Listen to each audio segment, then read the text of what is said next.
ಶ್ರೀಕೃಷ್ಣ ಪರಬ್ರಹ್ಮಣೇ ನಮಃ. ಶ್ರೀಮದ್ಭಗವದ್ಗೀತಾ ಅಥ ದ್ವಿತೀಯೋ ಅಧ್ಯಾಯಃ ಸಾಂಖ್ಯಯೋಗಃ.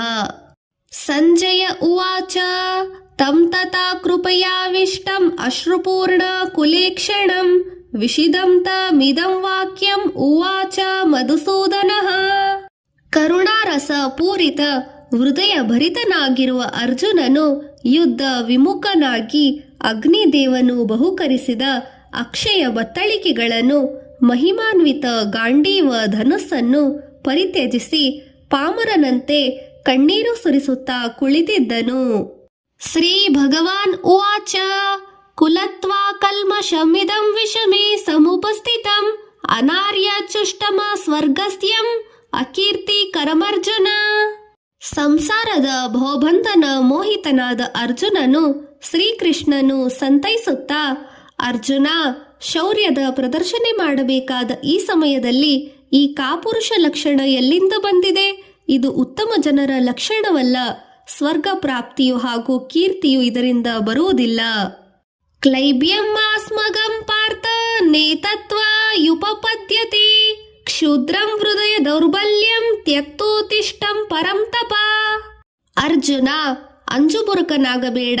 ವೀರ ಕ್ಷತ್ರಿಯನಾದ ನಿನಗೆ ಇದು ತರವಲ್ಲ. ಕ್ಷುದ್ರವಾದ ಹೃದಯ ದೌರ್ಬಲ್ಯವನ್ನು ಬಿಟ್ಟು ಯುದ್ಧಕ್ಕೆ ಸಿದ್ಧನಾಗು. ಅರ್ಜುನ ಉವಾಚ ಕಥಂ ಭೀಷ್ಮಮಹಂ ಸಂಖ್ಯೆ ದ್ರೋಣಂ ಚ ಮಧುಸೂದನ ಇಷುಭಿಃ ಪ್ರತಿಯೋತ್ಸಾಹಿಂ ಪೂಜಾರ್ಹ ವರಿಸೂದನ.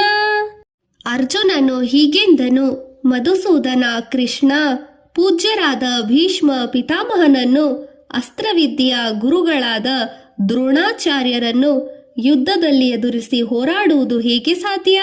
ಅವರು ನನಗೆ ಪೂಜ್ಯ ಹಿರಿಯರಲ್ಲವೇ?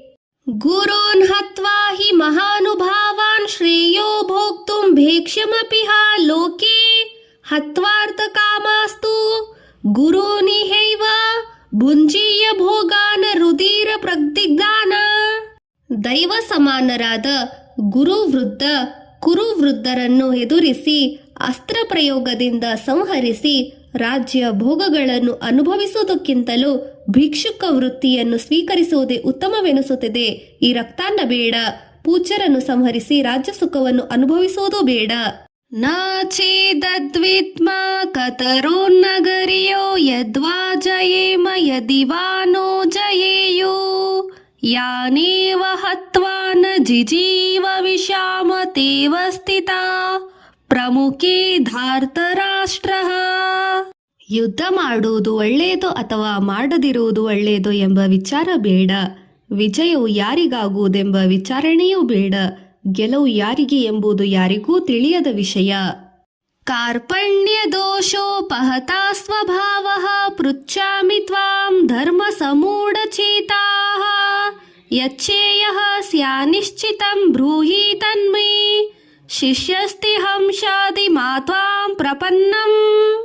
ಕೃಷ್ಣ, ಅಂಜುಬುರುಕತನವು ನನ್ನನ್ನು ಆವರಿಸಿದೆ. ಧರ್ಮಾಧರ್ಮದ ವಿಚಾರಣೆಯಿಂದ ನನ್ನ ಕರ್ತವ್ಯ ಏನೆಂಬುದು ನನಗೆ ತಿಳಿಯುತ್ತಿಲ್ಲ. ನಾನೇನು ಮಾಡಲಿ? ನನಗೆ ಯಾವುದು ಶ್ರೇಯೋದಾಯಕವಾಗುತ್ತದೆ ಎಂದು ನೀನೇ ತಿಳಿಸು. ನಾನು ನಿನ್ನ ಶಿಷ್ಯನು, ಶರಣಾಗತನು. ನನಗೆ ದಿಶಾ ನಿರ್ದೇಶನವನ್ನು ಮಾಡು ಕೃಷ್ಣ. ನಹಿ ಪ್ರಪಶ್ಯಾಮಿ ಮಮಾಪನೋದ್ಯಾತ ಯಚ್ಚೋಕಮುಚ್ಚಾಷಣಮಿಂದ್ರಿಯಾಣಾಂ ಅವಾಪ್ಯ ಭೂಮಾವ ಸಂಪನ್ನ ಮೃದಂ ರಾಜ್ಯಂ ಸುರಾಣಾಮಪಿ ಚಾಧಿಪತ್ಯಂ. ಈ ಶೋಕವು ನನ್ನ ಇಂದ್ರಿಯಗಳನ್ನು ದಹಿಸುತ್ತಾ ಇದೆ. ಸಿರಿ ಸಂಪತ್ತುಗಳಿಂದ ಕೂಡಿದ ರಾಜ್ಯಾಧಿಕಾರವು ನನಗೆ ಬಂದರೂ, ಸುರಾಧಿಪತಿಯು ನನಗೆ ಸಿಕ್ಕರೂ ಈ ಶೋಕವು ನನ್ನಿಂದ ದೂರವಾಗುವುದಿಲ್ಲ ಎಂದೆನಿಸುತ್ತಿದೆ. ಸಂಜಯ ಉವಾಚ ಏವ ಮುಕ್ತ್ವಾ ಋಷಿಕೇಶಂ ಗೂಢಾಕೇಶಃ ಪರಂತಪ ನ ಹ್ಯುತ್ಯ ಇತಿ ಗೋವಿಂದಂ ಉಕ್ತ್ವಾ ತೂಷ್ಣೀಂ ಬಭೂವಃ. ಏನೇ ಆಗಲಿ, ಯಾವುದೇ ಕಾರಣವಿರಲಿ, ಏನೇ ಬರಲಿ, ಏನೇ ಆಗಲಿ, ಗುರು ಬಂಧು ಮಿತ್ರರನ್ನು ನಾನು ಸಂಹರಿಸಲಾರೆ. ಇದು ನನ್ನಿಂದ ಆಗುವುದಿಲ್ಲ. ನನ್ನನ್ನು ಕ್ಷಮಿಸು ಕೃಷ್ಣ ಎಂದು ಹೇಳಿ ಅರ್ಜುನನು ರಥದಲ್ಲಿ ಮೌನವಾಗಿ ಕುಳಿತಿದ್ದನು. ತಮೋವಾಚ ವೃಷಿಕೇಶಃ ಪ್ರಹಸನ್ನೀವ ಭಾರತ ಸೇನಯೋರ್ಭಯೋರ್मध्ये ವಿಷಿದಂತಮಿದಂ ವಚಃ. ಕುರು ಪಾಂಡವ ಸೇನಾವಾಹಿನಿಗಳ ಮಧ್ಯದಲ್ಲಿ ರಥದಲ್ಲಿ ಕುಳಿತು ಶೋಕದಲ್ಲಿ ಮುಳುಗಿದ್ದ ಅರ್ಜುನನ್ನು ಸಾಂತ್ವನಗೊಳಿಸಿ ಮೃದು ಮಧುರ ವಾಕ್ಯಗಳಿಂದ ಅರ್ಜುನನಿಗೆ ದರಹಾಸ ವದನದಿಂದ ಶ್ರೀಕೃಷ್ಣನು ಹೀಗೆಂದನು. ಶ್ರೀ ಭಗವಾನುವಾಚ ಅಶೋಚ್ಯಾನ ನವಶೋಚಸ್ತ್ವ ಪ್ರಜ್ಞಾವಾದಂಶ್ಚ ಭಾಷಸೆ ಗತಾಸು ನ ಗತಾಶೋಚಂಚ ನಾನೂ ಶೋಚಂತಿ ಪಂಡಿತಃ. ಅರ್ಜುನ, ಯಾವ ಸಮಯದಲ್ಲಿ ಯಾವುದಕ್ಕಾಗಿ ದುಃಖಿಸಬಾರದೋ ಅಂಥ ವಿಷಯಕ್ಕಾಗಿ ನೀನು ದುಃಖಿಸುತ್ತಿರುವಿ. ಮುಖ್ಯ ವಿಷಯವೇನೆಂದರೆ ಮಹಾಪಂಡಿತನ ಹಾಗೆ ಮಾತನಾಡುತ್ತಿರುವಿ. ಪಂಡಿತರು ಸತ್ತು ಹೋದವರ ಬಗ್ಗೆ ಮತ್ತು ಸಾಯಲಿರುವವರ ಬಗ್ಗೆ ಮತ್ತು ಜೀವಂತವಾಗಿರುವವರ ಬಗ್ಗೆ ಯಾವಾಗಲೂ ದುಃಖಿಸುವುದಿಲ್ಲ. ನತ್ವೇವಾಹಂ ಜಾತು ನಾಸಂ ನ ತ್ವಂ ನೇಮೇ ಜನಾಧಿಪಾಃ ನ ಚೈವ ನ ಭವಿಷ್ಯಾಮಃ ಸರ್ವೇ ವಯಮತಃ ಪರಂ. ನೀನು ನಾನು ಇಲ್ಲಿರುವವರೆಲ್ಲ ಈಗಲೂ ಇದ್ದಾರೆ ಮತ್ತು ಹಿಂದೆಯೂ ಇರುತ್ತಾರೆ, ಮುಂದಿನ ಕಾಲದಲ್ಲೂ ಇರುತ್ತಾರೆ. ಇದು ಮಹಾಸತ್ಯ. ಅಂದರೆ ಆತ್ಮಕ್ಕೆ ಮರಣವಿಲ್ಲ. ಆತ್ಮ ಶಾಶ್ವತವಾಗಿರುತ್ತದೆ. ಶರೀರದ ಜೊತೆಯಲ್ಲಿ ಆತ್ಮವು ಸಾಯುವುದಿಲ್ಲ. ಶರೀರ ಬದಲಾಗುತ್ತಾ ಹೋಗುತ್ತದೆ. ಆತ್ಮ ಒಂದೇ ಸ್ಥಿತಿಯಲ್ಲಿರುತ್ತದೆ. ದೇಹಿನೋಸ್ಮಿನ್ ಯಥಾ ದೇಹಿ ಕೌಮಾರಂ ಯೌವನಂ ಜರಾ ತಥಾ ದೇಹಾಂತರ ಪ್ರಾಪ್ತಿ ಧೀರಸ್ತ್ರನ ಮುಹ್ಯತಿ. ದೇಹಧಾರಿಯಾದವನು ಮಾನವನು ಬಾಲ್ಯದಲ್ಲಿ ಯೌವನಕ್ಕೆ ಮತ್ತು ಯೌವನದಿಂದ ಮುದಿತನಕ್ಕೆ ವೃದ್ಧಾವಸ್ಥೆಗೆ ಹೇಗೆ ಬದಲಾವಣೆಯಾಗುವನೋ ಅದೇ ರೀತಿ ಆತ್ಮವು ಈ ದೇಹದಿಂದ ಮತ್ತೊಂದು ದೇಹಕ್ಕೆ, ಮತ್ತೊಂದು ದೇಹದಿಂದ ಇನ್ನೊಂದು ದೇಹಕ್ಕೆ ಬದಲಾಯಿಸುತ್ತಾ ಹೋಗುತ್ತದೆ. ಜ್ಞಾನಿಯಾದವನು ಇದಕ್ಕೆ ಚಿಂತಿಸುವುದಿಲ್ಲ. ಮಾತ್ರ ಸ್ಪರ್ಶಾಸ್ತು ಕೌಂತೆಯ ಶೀತೋಷ್ಣ ಸುಖ ದುಃಖದಾಹ ಆಗಮಾಪಾಯಿನೋ ಸ ನಿತ್ಯಾಹ ತಾಸ್ತಿ ತೀಕ್ಷಸ್ವ ಭಾರತ.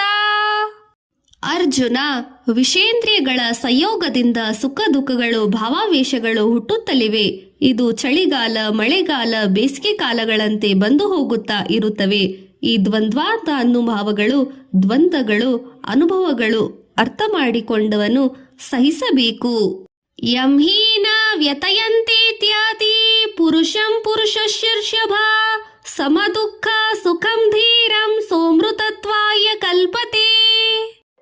ಪಾಂಡವ, ಮಧ್ಯಮಾಧೀರನಾದ ಜ್ಞಾನಿ ಸುಖ ದುಃಖಗಳನ್ನು, ಜನನ ಮರಣಗಳನ್ನು ಸಹಜವಾಗಿ ಕಾಣುತ್ತಾನೆ, ವಿಮೋಹಗೊಳ್ಳುವುದಿಲ್ಲ.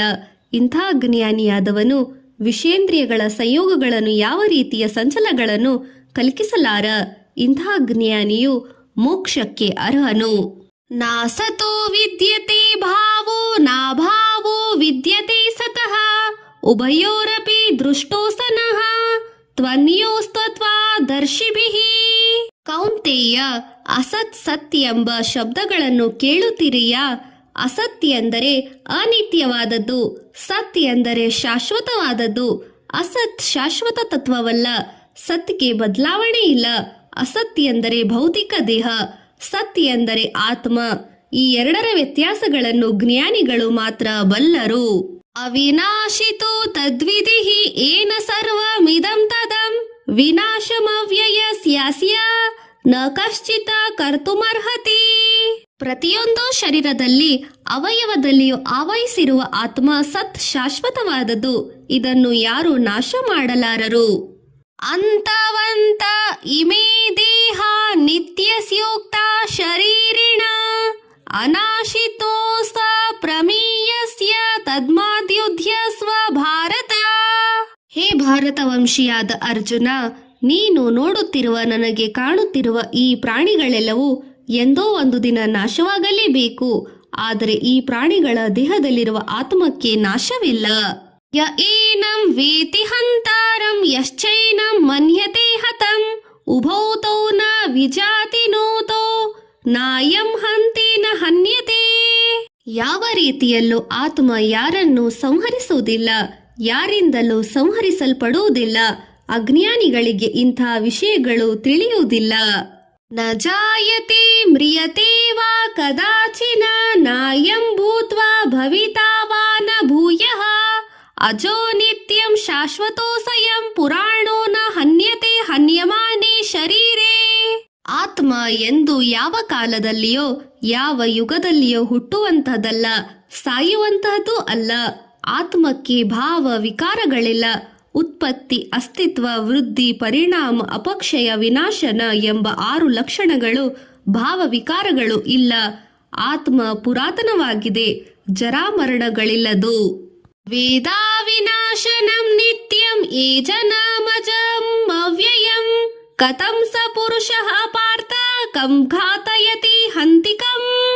ಪಾರ್ಥ, ಈ ಆತ್ಮ ನಾಶರಹಿತವೆಂದು, ಮರಣರಹಿತವೆಂದು, ನಿತ್ಯ ಸತ್ಯವೆಂದು, ಜನನ ಮರಣ ರಹಿತವೆಂದು, ಬದಲಾವಣೆ ಇಲ್ಲದಿರುವುದು ಎಂದು ತಿಳಿದವನು ಯಾರನ್ನಾದರನ್ನು ಕೊಲ್ಲುವುದು ಹೇಗೆ ಸಾಧ್ಯ? ವಾಸಾಸ್ಮಿ ಜೀರ್ಣಾನಿ ಯಥಾ ವಿಹಾಯ ನವಾನಿ ಗೃಹಾಣಿ ನರೋಸ ಪರಾಣಿ ತಥಾ ಶರೀರಾಣಿ ವಿಹಾಯ ಜೀರ್ಣಾನ್ಯಾನ್ಯಾನಿ ಸಂಯಾತಿ ನವಾನಿ ದೇಹಿ. ನಾವೆಲ್ಲರೂ ಕೊಳೆಯಾಗಿರುವ ಮಲಿನ ವಸ್ತ್ರಗಳನ್ನು ತ್ಯಜಿಸಿ ಶುಭ್ರವಾದ ವಸ್ತ್ರಗಳನ್ನು ಹೇಗೆ ಧರಿಸುವೆವೋ ಅದೇ ರೀತಿಯಲ್ಲಿ ಆತ್ಮವೂ ಸಹ ಮುದಿತನದಿಂದ ಶುಷ್ಕವಾದ ದೇಹವನ್ನು ಪರಿತ್ಯಜಿಸಿ ಹೊಸದಾದ ಮತ್ತೊಂದು ದೇಹಕ್ಕೆ ಸೇರುತ್ತದೆ. ನೈನಂ ಛಿದಂತಿ ಶಸ್ತ್ರಾಣಿ ನೈನಂ ದಹತಿ ಪಾವಕಃ ನ ಚೈನಂ ಕ್ಲೇದಯಂತ್ಯೋತ್ಯಾಪೋ ನ ಶೋಷತಿ ಮಾರುತಃ. ಅರ್ಜುನ, ಈ ಆತ್ಮ ಶಾಸ್ತ್ರಗಳಿಂದ ಭೇದಿಸಲ್ಪಡುವುದಿಲ್ಲ, ಅಗ್ನಿಯಿಂದ ದಹಿಸಲ್ಪಡುವುದಿಲ್ಲ, ನೀರಿನಿಂದ ನೆನೆಯಲಾಗುವುದಿಲ್ಲ, ಗಾಳಿಯಿಂದ ಓಡಿಸಲು ಆರಿಸಲು ಆಗುವುದಿಲ್ಲ. ಒಟ್ಟಾರೆಯಾಗಿ ಪಂಚಮಹಾಭೂತಗಳಿಂದ ಆದ ಶರೀರಕ್ಕೆ ಮಾತ್ರ ಹಾನಿಯಾಗುತ್ತದೆ.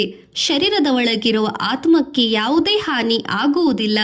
ಪಂಚಮಹಾಭೂತಗಳಾಗಲಿ ಯಾವುದೇ ರೀತಿಯಲ್ಲಿ ಆತ್ಮಕ್ಕೆ ಎಂದು ಯಾವಾಗಲೂ ನಾಶರಹಿತವಾಗಿದೆ. ಅಚೇದ್ಯೋ ಸಯಂ ಮದಾಯು ಸಹಂ ಅಕ್ಲೇದ್ಯೋ ಸಶೋಷ್ಯ ಏವಚ ನಿತ್ಯ ಸರ್ವಗತಸ್ಥಾಣುಃ ಅಚಲೋಯಂ ಸನಾತನಃ.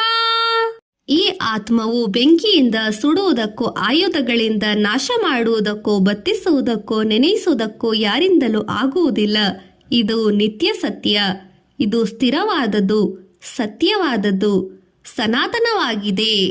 ಅವ್ಯೋಕ್ತ ಸಂಯಮ ಚಿಂತೆಯೋಸ್ಯಂ ಅವಿಕಾರ್ಯೋ ಸಮ ಮುಚ್ಯತೆ ತದಾಸ್ಮಾದೇವಂ ವಿದ್ವೇನಂ ನಾನುಶೋಚಿತು ಮರ್ಹತೆ. ಆತ್ಮವು ಅಗೋಚರವಾಗಿದೆ, ಅಚಿಂತ್ಯವಾಗಿದೆ, ನಮ್ಮ ಯೋಚನೆಗೆ ಸಿಗಲಾರದಾಗಿದೆ, ವಿಕಾರವಿಲ್ಲದು, ವಿನಾಶವಿಲ್ಲದಾಗಿದೆ. ಅತ ಚೈನಂ ನಿತ್ಯಜಾತಂ ನಿತ್ಯವಾ ಮನ್ಯಸೇ ಮೃತಂ ತಥಾಪಿ ತ್ವಂ ಮಹಾಬಾಹೋ ನೈವಂ ಶೋಚಿತು ಮರ್ಹಸಿ. ಜಗತ್ತಿನಲ್ಲಿ ಹುಟ್ಟಿದ ಪ್ರತಿ ಪ್ರಾಣಿಗೂ ಎಂದೋ ಒಂದು ದಿನ ಸಾವು ತಪ್ಪುವುದಿಲ್ಲ. ಮರಣಿಸಿದ ಪ್ರತಿ ಜೀವಿಗೂ ಪುನರ್ಜನ್ಮ ತಪ್ಪುವುದಿಲ್ಲ. ಆದ್ದರಿಂದ ಅಪರಿಹಾರ್ಯವಾದ, ತಪ್ಪಿಸಲಾಗದ ಈ ಜನನ ಮರಣಗಳಿಗಾಗಿ ಯೋಚಿಸಬೇಡ. ಜಾತಸ್ಯ ಹಿ ಧ್ರುವೋ ಮೃತ್ಯುಃ ಧ್ರುವಂ ಜನ್ಮ ಮೃತಸ್ಯ ಚ ತದಾಸ್ಮಾನ್ ಪರಿಹಾರ್ಯೋ ಸರ್ತಿ ನ ತ್ವಂ ಯೋಚಿತು ಮರ್ಹಸಿ. ಹುಟ್ಟಿದ ಪ್ರತಿ ಪ್ರಾಣಿಗೂ ಎಂದೋ ಒಂದು ದಿನ ಸಾವು ತಪ್ಪುವುದಿಲ್ಲ. ಮರಣಿಸಿದ ಪ್ರತಿ ಜೀವಿಗೂ ಪುನರ್ಜನ್ಮ ತಪ್ಪುವುದಿಲ್ಲ. ಆದ್ದರಿಂದ ಅಪರಿಹಾರ್ಯವಾದ, ತಪ್ಪಿಸಲಾಗದ ಈ ಜನನ ಮರಣಗಳಿಗಾಗಿ ಯೋಚಿಸಬೇಡ. ಅವ್ಯಕ್ತಾದೀನಿ ಭೂತಾನಿ ವ್ಯಕ್ತಮಾಧ್ಯಾನಿ ಭಾರತ ಅವ್ಯಕ್ತಾನಿ ದಧ್ಯಾನಿ ನಿಯವ ತತ್ರ ಕಾ ಪರಿದೇವನಾ. ಪಾರ್ಥ, ಪ್ರಾಣಿಗಳು ಹುಟ್ಟುವುದಕ್ಕೆ ಮೊದಲು ನಮ್ಮ ಕಣ್ಣಿಗೆ ಕಾಣುವುದಿಲ್ಲ, ಮರಣಿಸಿದ ನಂತರವೂ ನಮ್ಮ ಕಣ್ಣಿಗೆ ಕಾಣುವುದಿಲ್ಲ. ಜನನ ಮರಣಗಳ ಮಧ್ಯಕಾಲದಲ್ಲಿ ಮಾತ್ರ ನಮಗೆ ಕಾಣುತ್ತವೆ. ಇಂಥ ಪ್ರಾಣಿಗಳಿಗಾಗಿ ದುಃಖಿಸುವುದು, ನೋವು ಪಡುವುದು ಬುದ್ಧಿವಂತರ ಲಕ್ಷಣವಲ್ಲ. ಆಶ್ಚರ್ಯವತ್ ಪಶ್ಯಂತಿ ಕಚ್ಚಿತೇನ ಮಾಶ್ಚರ್ಯವದ್ವತಿ ತದೈವ ಚಾನ್ಯ ಆಶ್ಚರ್ಯವಚೈನ್ಯ ಮನ್ಯಃ ಶೃಣೋತಿ ಶ್ರುತ್ವಾ ಪೈನ್ಯಂ ವೇದನ ಚೈವ ಕಶ್ಚಿತ. ಈ ಆತ್ಮದ ಬಗ್ಗೆ, ಆತ್ಮದ ತತ್ವದ ಬಗ್ಗೆ ಯಾರು ಒಬ್ಬರಿಗೊಬ್ಬರು ಮಾತ್ರ ತಿಳಿಯಬಲ್ಲವರಿರುತ್ತಾರೋ ಒಬ್ಬರಿಗೆ ಈ ಆತ್ಮವು, ತತ್ವವು ಆಶ್ಚರ್ಯಕರವಾಗಿ ಕಾಣುತ್ತದೆ, ಮತ್ತೊಬ್ಬರು ವಿಸ್ಮಯಕಾರಿಯಾಗಿ ಕೇಳುತ್ತಾರೆ. ಕೆಲವು ಮಂದಿ ಮಹಾತ್ಮರಿಗೆ, ಮಹರ್ಷಿಗಳಿಗೂ ಕೂಡ ಆತ್ಮದ ಬಗ್ಗೆ ಸಂಪೂರ್ಣವಾಗಿ ಗೊತ್ತಿಲ್ಲ. ದೇಹಿ ನಿತ್ಯಂ ಸ್ವಭೂತ್ಯೋಸಯಂ ದೇಹಿ ಸರ್ವಸ್ಯ ಭಾರತ ತದ್ಮಾಸವಾರಣಿ ಭೂತಾನಿ ನತ್ವಂ ಶೋಚಿತುಮರ್ಹಸಿ. ಪ್ರತಿಯೊಂದು ಪ್ರಾಣಿ ದೇಹದಲ್ಲಿಯೂ ಇರುವ ಆತ್ಮನನ್ನು ವಧಿಸಲು, ನಾಶ ಮಾಡಲು, ಛಿದ್ರಗೊಳಿಸಲು ಯಾರಿಗೂ ಸಾಧ್ಯವಿಲ್ಲ. ಆದ್ದರಿಂದ ನೀನು ಮರಣದ ಬಗ್ಗೆ ದುಃಖಿಸುವುದರಲ್ಲಿ ಅರ್ಥವಿಲ್ಲ.